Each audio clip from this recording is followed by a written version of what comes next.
upside down in Soundschi land. Hi and welcome to the Soundschi land show where everybody's upside down. And today I actually have a little bit of a surprise for myself because I didn't even know how cool you were. No, okay, so a little backstory. I came to this retreat and I was like all about Rhiannon. Oh my god, Rhiannon's gonna be here. And I didn't know anything about Chris. But now, oh my god, you've introduced me to hand and to other acrobatic stuff that I've never done before. And all the things you do, you're such an interesting guy. So I brought him in front of the camera and hopefully we can talk about some things. Cool. So I would love for you to give us a little bit of your backstory and just so people know where you came from and what you do and who you are. Cool. Chris from Australia. I started out doing theatre in high school. Found a girl in my last year of high school that did fire spinning on a Friday night in a park, drinking and smoking joints, and I had a crush on her, so I went and learnt fire from her.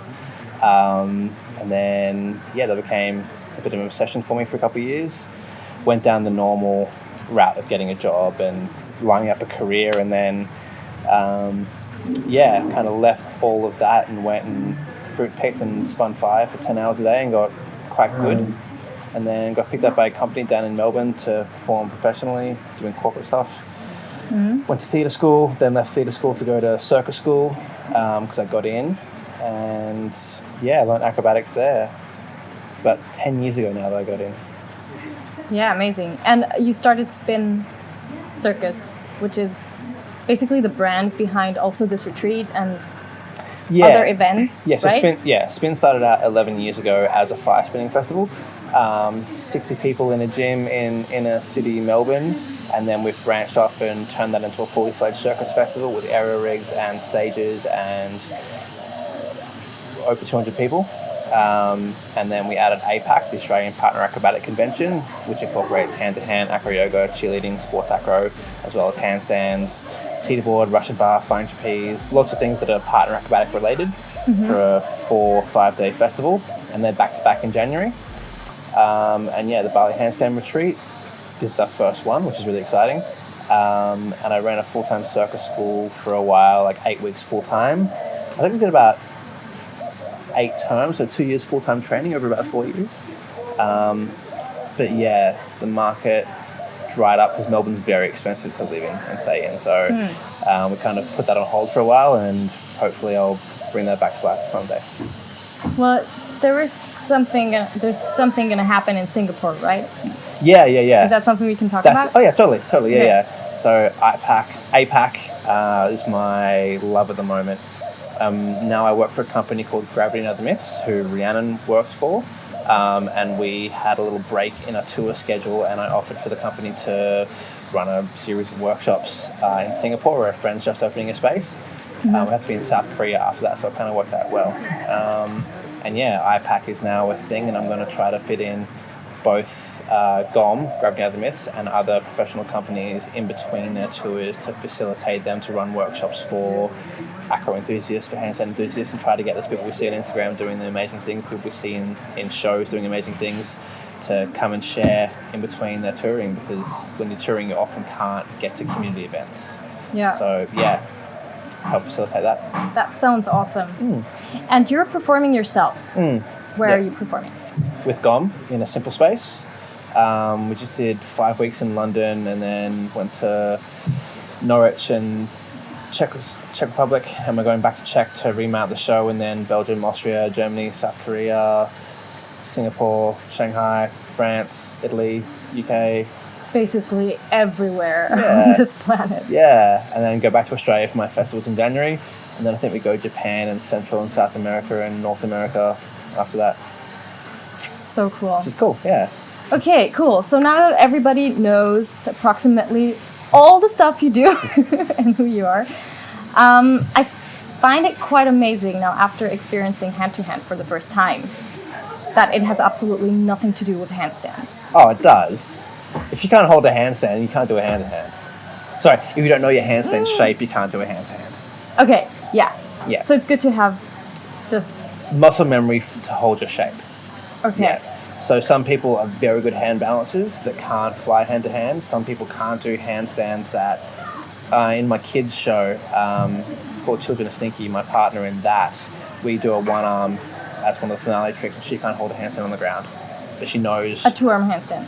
Yeah. A 1-arm. Yeah, can't hold 2 hands on the ground, and we do 1 arm in the show. But she does 1-arm. Yeah, because she knows where to transfer her weight and how to block and have me balance. It's a good thing with having someone underneath you to balance. You just hold your shape and they do everything for you. If you can give it over, which is the hard part. Yeah, exactly. Yeah, so that blows my mind. You said that I could possibly hold a figa in a hand-to-hand. Yeah. Even though I can't hold 1 arm on the floor. Yeah. So what exactly is the difference between hand-to-hand and floor handstands? Or cane handstands? There are heaps of different techniques. So I was sports acro trained and circus trained, so I've got a bit of a combination of both.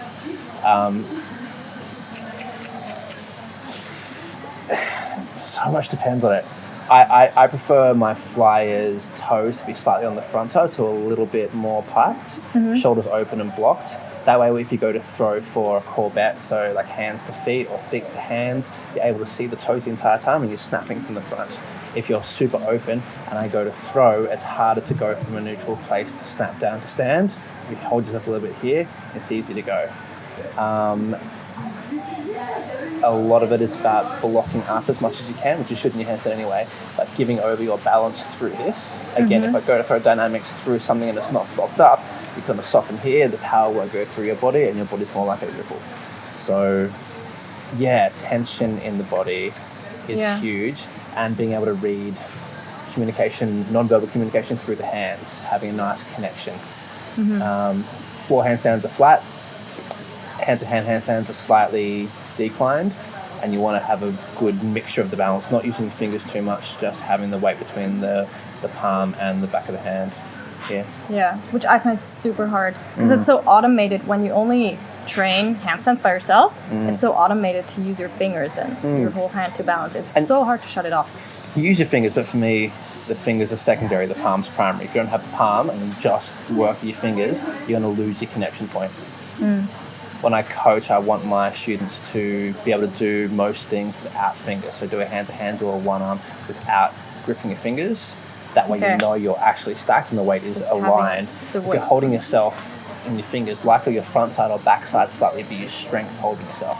I want to see alignment first. That way when you go to throw or you do any transfers, transitions, the alignment's there. Would you say that there's similarities between hand-to-hand handstands and gymnastic handstands? Because in gymnastics you have a lot of movements with a lot of speed, where you actually have to tense your core actively to transfer the movement. In dynamics, the core, but not the shoulders or the hand position. I don't think in gymnastics people hold static handstands. Everything's a transition. Yeah. Or like a Maltese, like way out there. That's really only the static handstand they hold. And even on parallel bars, you're holding outside your line. You can't hold outside your line in the hand-to-hand, it's got to be inside. So body tension and familiarity with where you are in the air and your rotation, shoulders, no. Sports acro, acrobatic gymnastics, 100%, but not gymnastics. How does the acro training look? Like sports acro? No, like the circus acrobat you teach. Oh, right. It depends. Who you're working with. Yeah, who you're working with, yeah. I think I said the other night, when I coach, I want to know people's intentions. If they come to me and they want me to make them as good as they can be, I'll be quite hard on them and be really strict and be quite regimented. If they want to come and learn a few skills and have fun, that's another way of teaching. If they just want to come and socialize and play, that's a whole other style of teaching. But you have to know where you are and I'll coach you accordingly. So otherwise, if you're here, you just want to have fun and I'm being all Russian coach on you, you're not going to have a good time. And neither of us are going to get what we want. I want you to have a good time, but I want you to progress. If progressing isn't your main focus, sweet, I'll give you fun tricks you can get. Take a photo, put it on Instagram, feel good about yourself. I'm happy to do that. If you want to get the skills, Yeah. That's another style of coaching. Then you're gonna treat them differently. Yeah. I love that so much. Do you actually have people fill out forms telling you that, or do No, you it's more in my head, and I chat to people. I think when I open up my school, I will do that and have people set their intentions before they come in, Yeah. just so I know how to coach them. Yeah. It's great to have that openness too. Yeah, because not everyone wants to be professional. Not everyone should be professional. Not everyone wants to reach the highest level and perform in companies. Not everyone wants to, I don't know, be super Instagram famous. Some people just want to have connection, find community. And Yeah. with Spin and now with APAC, I've found different communities of people that are accepting and they just want to hang out with friends and play and have this common thing to talk about and get passionate about and geek out about. And they don't want to be the best in the world. They're just quite content having fun where they are. If they can learn a few more skills and be around their friends when doing it, great. But Yeah. they don't have the daddy issues that I have that drive me to be the best at everything I do. So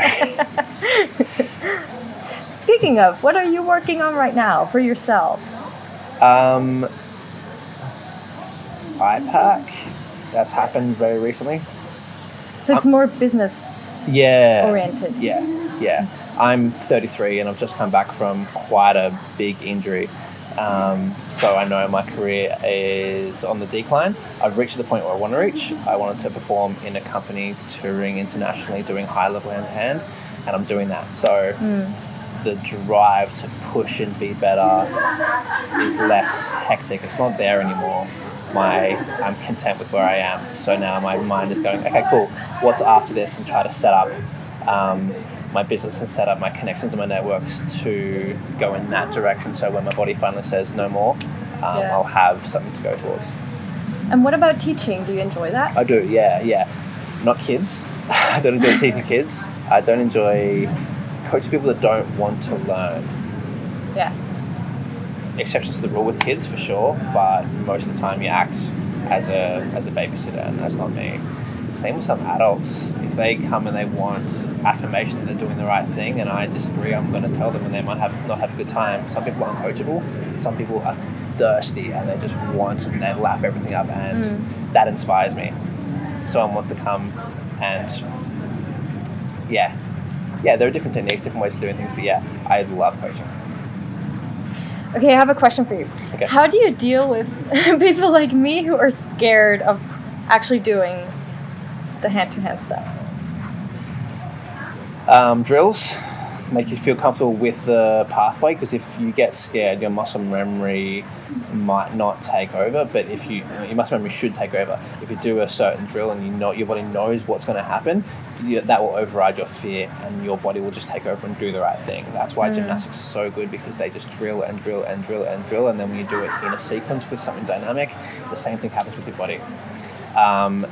Lunge lines, spotters, clear communication. I'm quite physical, so I'll give like verbal cues and hold people's hands and like touch muscles to help them like engage certain things so they get a feel from in their body. But that's how I learn. And some people, like my partner in my kids show, I have to like spark her ego. I say, oh, but she can do that. Why can't you? And she's like, I think it really depends on the person. Yeah. I'm probably too abrasive for my own good when it comes to that. I will encourage someone and be patient, and then if I see that they can do it, it's just blanket fear stopping them, I'll push a little harder. Sometimes. But it really depends on the person. Yeah. You have to have a level of looking after yourself, but also knowing when to let go and when to go for it, particularly in dynamic acro. Do the drills, get comfortable. At some point you have to take out the line, so do it. Yeah, I like that. So, I really like that you gave me the low canes yesterday, because I can hold a handstand for a few seconds with him as a base, because he's awesome as a base, but I have a lot of trouble jumping up. The pathway in. Yeah. And imagine the same thing, but here. Your feet are here, your hands are here, you're going to have to jump to a handstand from there. You have to learn this pathway. In the standing. But I imagine it would be easier because the gap is lower, isn't it? It can be easy because I can give a tempo and help you get into a pathway. But yeah, it's just different and scary. Yeah, so standing hand to hand is supposed to be easier, Yes. but it's just so high. Yeah. But because it's high and we have your hands, if something was to go wrong, I hold your hands up, your head stays away from the ground, your feet touch the ground. Standing in hands, a lot of flyers who are good at hand-to-hand find that so much harder because if something goes wrong, I've got what you need to get on the ground. If I don't let go... Yeah, we talked about that, and it makes sense, but it would totally freak me out anyway. Yeah. Well, we're going to do it today, so we'll see. Yeah, we're going to do it today. I promised yesterday we were going to do it, but yeah. Everybody had tummies. Yes. Yes. Yeah. I don't know if we want to go into this, but I'm going to ask you anyway. Okay. At which point does acro yoga stop being acro yoga and start being real acro? Cool, contentious. All right. So for me, acro yoga started out as therapeutics. Jason Niemer competed sports acro, and I believe he and his partner stretched each other in an L basing position and found techniques and methods there, and that is the root of acro yoga. And then another company, acroyoga.com, I don't know. There's another stream that does a lot of standing stuff, and they take skills from sports acro, circus, cheerleading, and teach it as acro yoga. What acro yoga does really well is explore L-basing, washing machines. Some of the creative stuff that they've taken and run with is incredible. Some of the stuff they've created is incredible and creative and beautiful, and it's a really good gateway drug into standing acrobatics for those that want to do it. I think a lot of the contention and pretension from professionals and higher level acrobats to acro yogis is that we don't understand where they are in their journey. The Dunning-Kruger effect is what I explained to you yesterday, a graph with if this is your experience and this is your confidence and this is your experience level. When you first find something and you look into it a little bit, you see so much and you realize you think you have it down. You get so excited, you can do a few skills, you get really excited here, and then the more experience you get, you realize, oh, I know nothing. The further down the rabbit hole you get, I know nothing. And the point in which you are an actual expert, you're never as confident as you were at the start. So we see people that at the start of their journey incredibly inspired and vocal, and they're here, and we go, you shouldn't be up there, you're not allowed to be up there, I've done all this, I've put in the hard work, but they're going to come down here eventually or they're not. Either way, it doesn't mean a thing. So yeah, sullying people's excitement, I think, is something that we should avoid doing when it comes to unsafe training and technique practices. That's a whole other thing.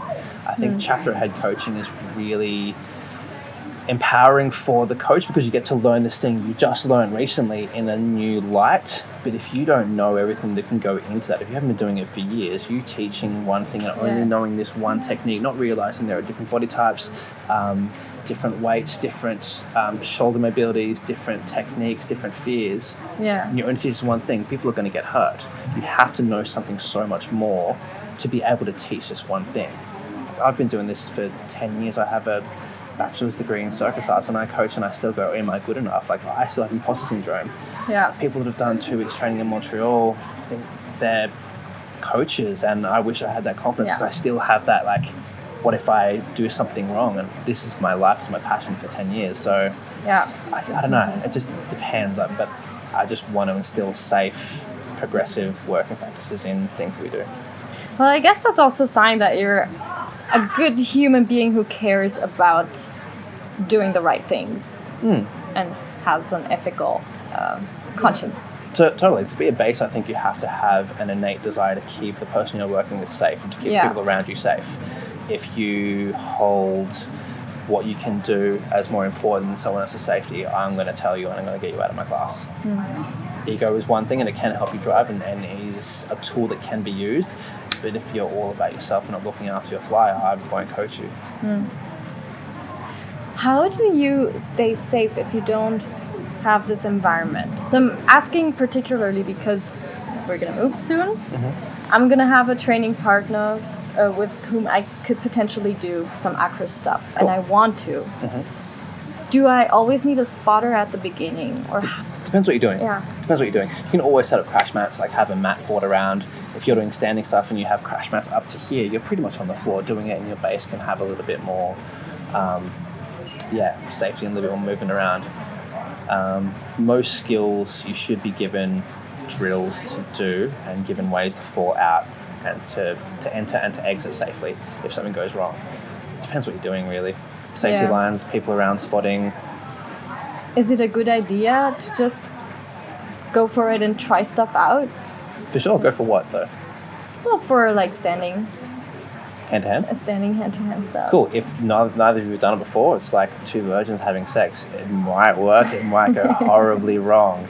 I would get a coach or get someone around that knows what they're doing, because if a base thinks they can base hand-to-hand, they're holding out here, they're going to hurt their back. If they don't have proper technique and know where to engage, they're going to hurt themselves and potentially hurt you as well. So finding someone to put faith in, or someone that you know that they know what they're doing to be there or to guide you, is fantastic. Two people trying it out themselves, learning off YouTube, it might be okay, but you might have to go really slow, step by step. You're also putting in bad working practices into what you do. See, there are some people that go up into a handstand and release their ribs, soften, find their balance, and then go boom, boom, boom, and then correct. They've gotten that because they always went up and open their ribs to get into their handstand. What you want to do is do the perfect thing every time someone go up into it, snap straight away rather than adjust.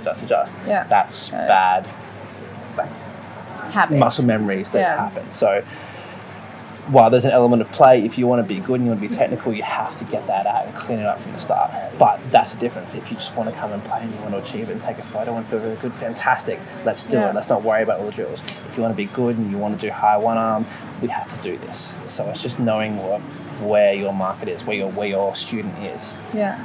Yeah. Is there any step in between? If you go from lying on the ground skills to standing skills, is there any way that you can close this gap a little further? Because it seems like such a big difference in height. So low on the ground, high on the ground. You do forward and reverse, which we haven't done much reverse here yet. What does that mean? So hands facing here and hands facing here. So reverse handstand as well. Okay. Yeah. You can make the ground higher if you stack crash mats up. Okay. You can have someone stand on a box in front, like I do with you on the ground, and help you up, and help you back down to shoulders, doing the same thing. So there are definite ways that you can do it. Or safety lines are a way to do it as well. Or sitting somewhere, maybe?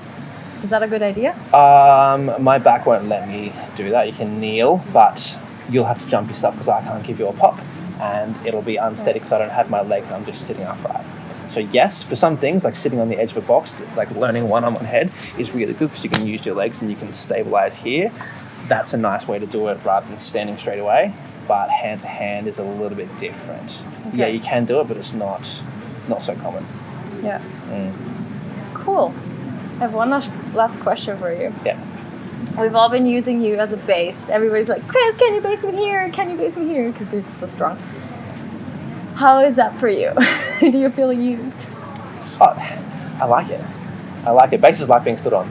And as a facilitator, I like helping people achieve goals and helping people understand what they are doing right and what they're doing wrong. And the way I coach, the way I learn is by doing it. So I want to have a fly underneath me to kind of feel what I feel and then give them cues that way. So I prefer it, but there's a point where you've got to go, all right, I'm going to injure my body and I won't be able to perform next week if I keep doing this. So it's just body management, and we learn that as we get older. So, yeah. Yeah, that's very wise and very true.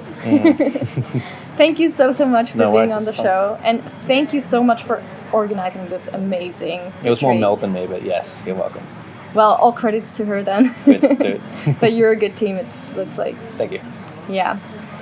Thank you so much for watching. I'll put all of his contact details down below, his Instagram and everything, so you can check him out. Other than that, it's never too late to do what you love. I'll see you next Monday on the Soundschi Show.